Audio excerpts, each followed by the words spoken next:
Hi అండి, నేను మీ Shilpa Vinay. Welcome to Vinsy kitchen. ఈరోజు మనం తెలంగాణ స్పెషల్ నువ్వు ఆవకాయ రెసిపీని చూద్దాము. ఈ ఆవకాయ ప్రత్యేకత ఏంటంటే ఇందులో అసలు కారమే వేయరండి, అయినా కానీ చాలా రుచిగా ఉంటుంది, చాలా కమ్మగా చాలా రుచిగా ఉంటుంది. పిల్లలు అయితే చాలా ఇష్టంగా తింటారు, చాలా బాగుంటుంది. అలాగే హెల్దీ కూడా. ఇందులో మనం నువ్వులు వేస్ట్ చేస్తాం కదా, చాలా హెల్దీ కూడా. మీరు ఇప్పటి వరకు ఈ ఆవకాయని టేస్ట్ చేయకపోతే తప్పకుండా ట్రై చేయండి, చాలా బాగుంటుంది. వేడి అన్నంలోకి కానీ టిఫిన్స్లోకి కానీ ముఖ్యంగా ఉప్మాలోకి అయితే చాలా బాగుంటుంది. మనం రెగ్యులర్గా ఆవకాయకి ముక్కలు ఎలా కొట్టించుకుంటామో దీనికి కూడా అలాగే కొట్టించుకోవాలి. కాయల్ని శుభ్రంగా కడిగి తడేం లేకుండా తుడిచేసుకుని ఈ విధంగా టెంకతో పాటు కొట్టించుకుని పైన లేయర్ ఉంటుంది కదా, అది తీసేసుకోవాలి.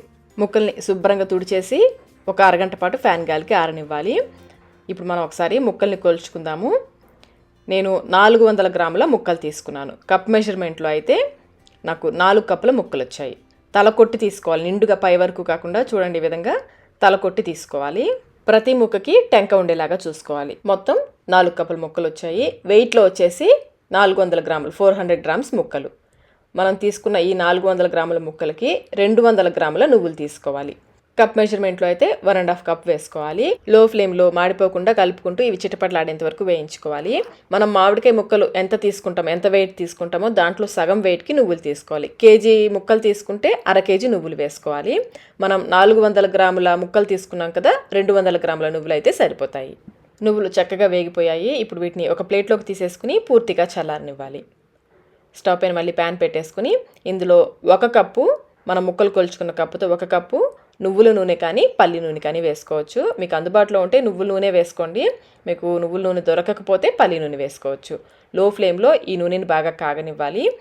నూనె బాగా కాగిన తర్వాత స్టవ్ ఆఫ్ చేసేసుకుని ఈ నూనెని పూర్తిగా చల్లారనివ్వాలి. మనం వేయించుకున్న నువ్వులు కూడా పూర్తిగా చల్లారిపోయాయి. ఇప్పుడు వీటిని మిక్సీ జార్లోకి వేసేసుకోవాలి. జార్లో అంతకుముందే ఆవపిండి కొట్టానండి. ఆవకాయ పచ్చడి పట్టాను కదా, లాస్ట్ వీడియోలో చూశారు కదా, దానికోసం ఆవపిండి కొట్టాను. దాంట్లోనే నువ్వుల పొడి కూడా వేసేస్తున్నాను. నువ్వుల్ని ఫాస్ట్గా గ్రైండ్ చేయకుండా మధ్య మధ్యలో ఆపుకుంటూ స్పూన్తో కలుపుకుంటూ గ్రైండ్ చేసుకోవాలి. పొడి పొడిగా గ్రైండ్ చేసుకోవాలి. చూడండి ఈ విధంగా మధ్య మధ్యలో ఆపుకుంటూ గ్రైండ్ చేసుకుంటే చక్కగా పొడి పొడిగా వస్తుంది, లేదంటే ముద్దగా అయిపోతుంది. ఇప్పుడు ఈ నువ్వుల పొడిని ఒక మిక్సింగ్ బౌల్లోకి తీసేసుకోవాలి.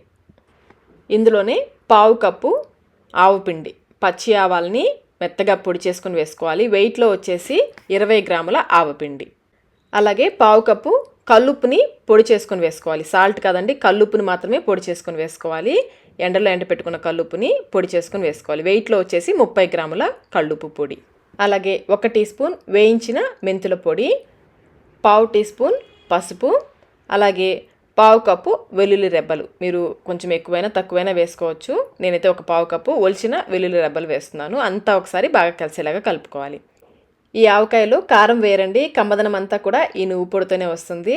దీన్ని నువ్వు ఆవకాయ అంటారు, ఉప్పు ఆవకాయ అని కూడా అంటారు. చూడండి ఈ విధంగా బాగా కలుపుకొని పక్కన పెట్టేసుకోండి. ఈలోపు మనం కాచిన నూనె కూడా పూర్తిగా చల్లారిపోయి ఉంటుంది. దాన్ని ఒక మిక్సింగ్ బౌల్లోకి వేసేసుకోవాలి. నూనె పూర్తిగా చల్లారిపోవాలి. చల్లారిన తర్వాతనే ఇందులో మామిడికాయ ముక్కలు వేసుకోవాలి. ఈ ముక్కలకి నూనె బాగా పట్టించాలి. ఇలా పట్టించడం వల్ల ముక్క మెత్తబడకుండా ఎక్కువ కాలం కరకరలాడుతూ ఉంటుంది. ఇలా బాగా కలిపేసుకుని మనం కలిపి పెట్టుకున్న నువ్వుల పొడి మిశ్రమం ఉంది కదా, అది వేసేసుకోవాలి. ఈ నువ్వు పిండి ముక్కలకి బాగా పట్టేలాగా కలుపుకోవాలి. మనం నూనెని కాచి చల్లార్చి పోసాం కదండి, కొంతమంది అదే నూనెలో పోపు కూడా వేస్తారు. ఆవాలు, జీలకర్ర, ఎండుమిర్చి పోపు వేస్తారు. కొంతమంది ఇంకా అల్లం వెల్లుల్లి పేస్ట్ కూడా వేస్తారు.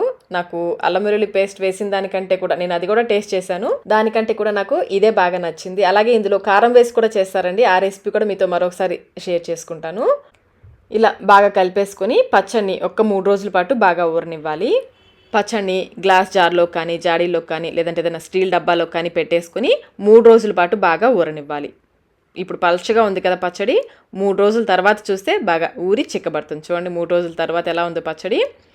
పచ్చడిని మళ్ళీ ఒక గిన్నెలోకి వేసేసుకుని బాగా కలిపేసి, మీకు ఉప్పు తగ్గితే వేసి కలుపుకోవచ్చు. నాకైతే అన్నీ కరెక్ట్గా సరిపోయాయి. అంతేనండి, కమ్మని నువ్వు ఆవకాయ రెడీ అయిపోయింది. కలుపుతూ ఉంటే ఆ నువ్వుల ఫ్లేవర్ చాలా కమ్మగా ఉందండి. టేస్ట్ కూడా చాలా బాగుంటుంది. తప్పకుండా ట్రై చేయండి. గ్లాస్ జార్లో పెట్టేసి ఫ్రిడ్జ్లో పెట్టారంటే 1 సంవత్సరం రోజుల వరకు నిల్వ ఉంటుంది. మరి ఇంకెందుకు ఆలస్యం, మీరు కూడా ఈ రెసిపీని ఒకసారి తప్పకుండా ట్రై చేయండి. ట్రై చేసి మీకు టేస్ట్ ఎలా అనిపించిందో మాకు కమెంట్ రూపంలో తెలియచేయండి. ఈ వీడియో మీకు నచ్చినట్లయితే లైక్ చేయండి, మీ ఫ్రెండ్స్కి, ఫ్యామిలీ మెంబర్స్కి షేర్ చేయండి. Thank you.